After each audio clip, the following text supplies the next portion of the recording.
2 দিন ধরে নিখোঁজ ছিলেন বৃদ্ধা মা। শেষ পর্যন্ত নিজের ঘরের মেস থেকেই বের হলো তার মরদেহ।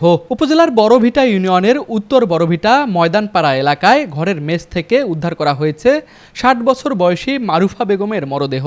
স্বজনদের দাবি, গত সোমবার থেকেই নিখোঁজ ছিলেন তিনি। বুধবার ঘর মোছার সময় ছোট ছেলের স্ত্রী বিছানার নিচে রক্তের দাগ ও মেঝেতে অস্বাভাবিক ফাটল দেখতে পান। পরে বিষয়টি পুলিশকে জানানো হলে পুলিশ ও ফায়ার সার্ভিসের সদস্যরা মেঝে খুঁড়ে মরদেহ উদ্ধার করেন। মুরগিগুলো একটু দেখবেন। কইছি যে আমার মা কইছে যে মুরগিগুলো দেখবেন, খাবার টাবার সবকিছুই আছে, খালি মুরগিগুলো দেখতে বলছি। দেখে আমি কইছি যে থাকেন, আমি 2-3 দিন পরে আমি আবার আইতাছি, দাওয়াত দিছে ওখানে যাইতে। ভাইয়ের স্ত্রী তো ওখানেই আসলো, আমার ও শ্বশুর ভাই, ওরা তো আছে, ওদেরকে তো আমি ফোন করে নিয়ে আসছি।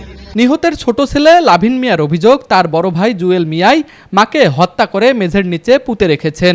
তবে ঘটনার পর থেকেই অভিযুক্ত জুয়েল মিয়া পলাতক রয়েছেন বলে দাবি পরিবারের। ঘটনার প্রকৃত রহস্য উদ্ঘাটনে তদন্ত চলছে।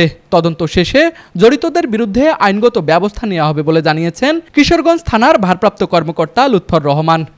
3/6/2026 তারিখ বিকাল 6 ঘটিকার সময় জনক লাভিন ইসলাম বড়ভিটা বাড়ি কিশোরগঞ্জ থানাতে উনি থানায় এসে মৌখিকভাবে জানায় যে ইংরেজি 1/5/2026 তারিখ দুপুর 12 ঘটিকার সময় সে এবং তার স্ত্রী তার শ্বশুর বাড়িতে যায়, একমাত্র মাকে বাড়িতে রেখে।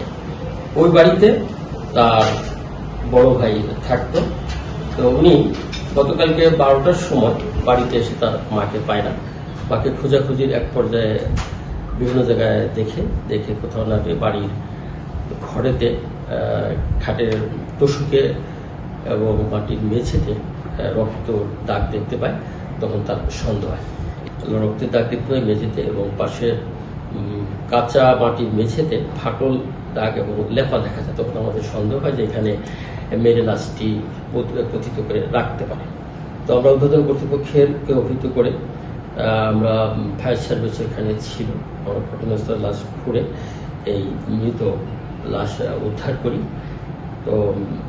এই বিষয়ে ঘটনাস্থলে লাশের শ্রোতার দুটো প্রস্তুত করি এবং ময়নাতদন্তের জন্য লাশটি আমরা মর্গে প্রেরণ করি। এই ঘটনার বিষয়ে থানায় একটি নিয়মিত হত্যা মামলা রুজু হয়েছে। আমরা সাসপেক্টকে গ্রেপ্তারের জন্য জোর প্রচেষ্টা আছি। আশা করি দ্রুত গ্রেপ্তার করা সম্ভব হবে, মামলার রহস্য উদ্ঘাটিত হবে।